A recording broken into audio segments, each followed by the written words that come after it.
Hey, what's up, guys? Today I'm here to do a comparison between two brands of Kala ukuleles. First one is a Makala Dolphin in metallic blue. It retails for $50, and street value you can find them online for probably about $35. The next one is a Kala KA-KTG CT, which is it's a koa back and sides and a solid cedar top and gloss.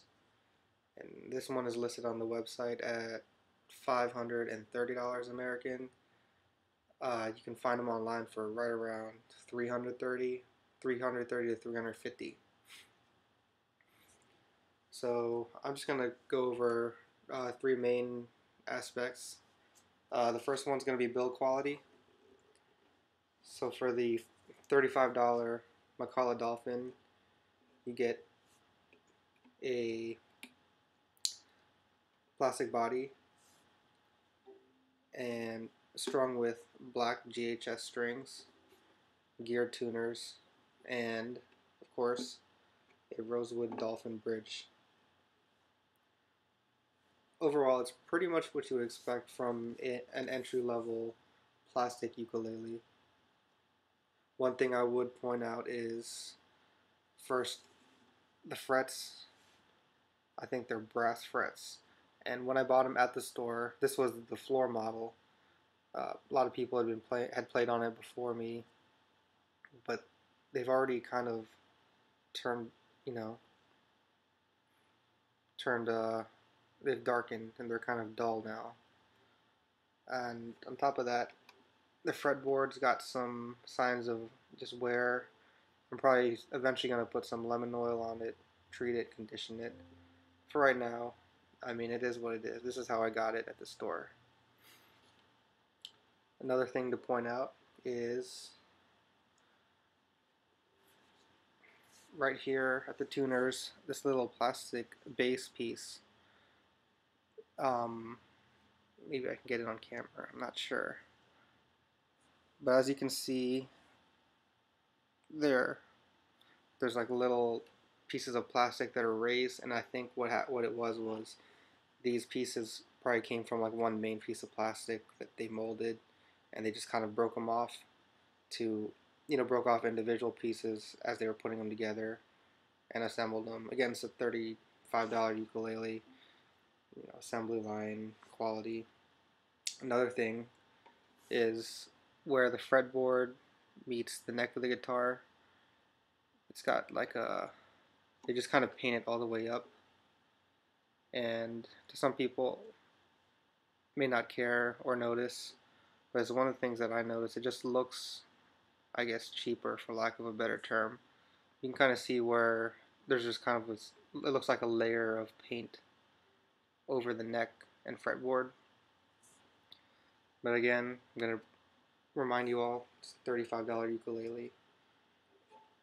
But that's what you get. And it's this, these come in about 12 different colors. Um, so it's a great choice for kids and starters, and if you're just looking for, you know, entry level knock around instrument.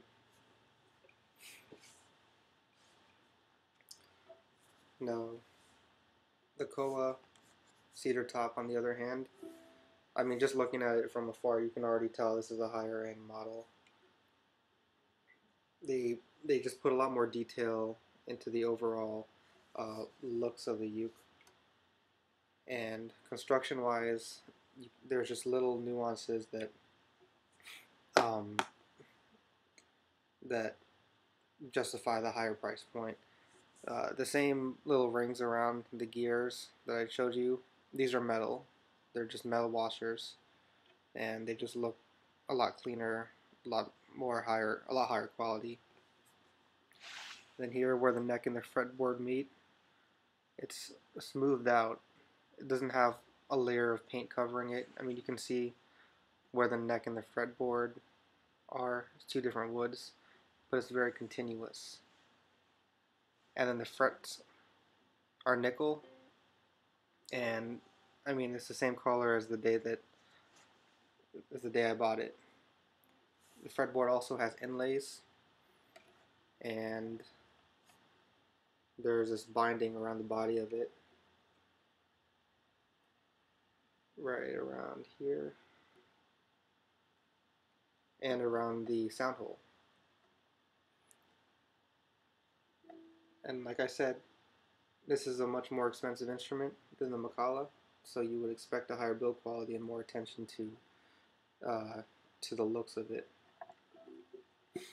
Now, in terms of sound, this came, like I said, strung with the black GHS strings, and I mean, these don't really have the best reputation in the world, but they get the job done. Most people eventually put the white Aquila strings on their uke, which I am going to do, but I just thought I'd do a demo of what it sounds like right out the box. No setup work, no stock strings, all that. So here's what this one sounds like.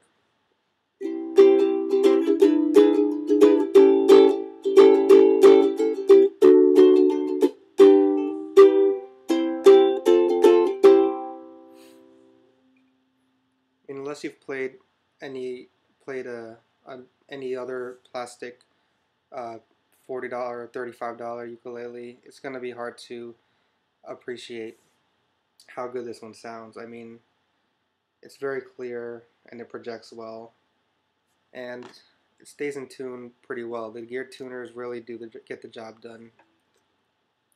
I would like to point out one reason why this is considered an entry level. So I should be in tune. There's a G string.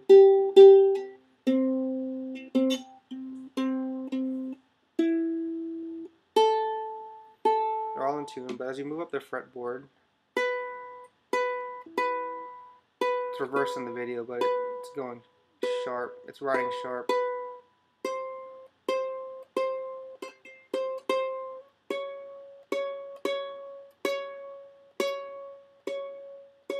Still not too bad, but you can see it rides sharp. And you can hear it.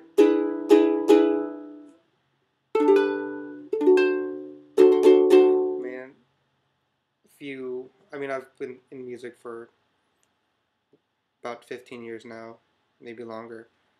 So I've heard what out of tune sounds like. I know what in tune sounds like. But this isn't too bad. It doesn't hurt your ears too bad. It's actually a pretty sweet tone. And like I said, these are the black GHS strings. Nothing to brag about, but they project well. They have a pretty decent character for a $35 uke. What more can you expect? This one, like I said, has got a solid cedar top, Koa body, and the Aquila strings. So here's a demo of the sound.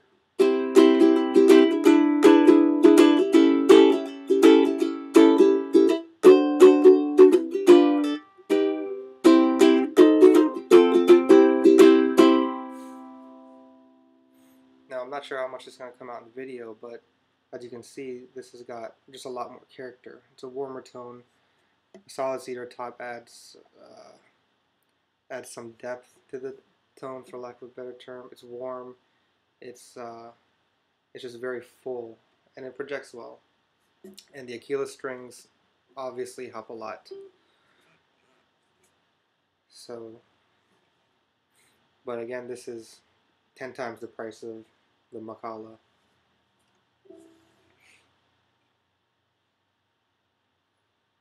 And since I'm running out of time, I'm just gonna say that for the price, these are both two great ukuleles. This one, I just throw it on the couch, pick it up while I'm watching TV, just mess around with it. This one stays in the case in my room with a humidifier, and I only break it out if I'm going to be playing for over an hour or something. But this thing's great. for the price, you can't go wrong with this brand of ukuleles. I mean, everyone I've purchased, the most basic KAS, which is the laminate mahogany, given it as a gift, and I mean it's just as good for the money. Um, Again, main thing is you're paying for the the construction, the playability I didn't get to, but I mean that's something you'd have to do. Kind of, it's hard to just describe it in a video. But as you can see, they both sound pretty decent. This one, I just remembered I needed to cover intonation across the fretboard on this real quickly.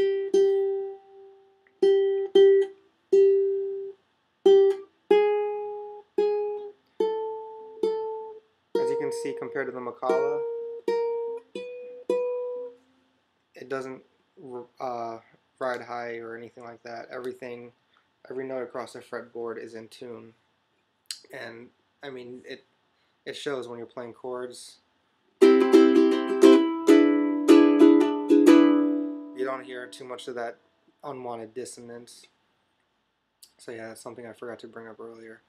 But like I said, I mean these are two opposite ends of the Kala spectrum. This one costs 10 times as much as the other one, but in either case you can't go wrong. So yeah, that's pretty much it. Send me a message, comments or whatever. Any questions, I'll be happy to answer them. Thanks.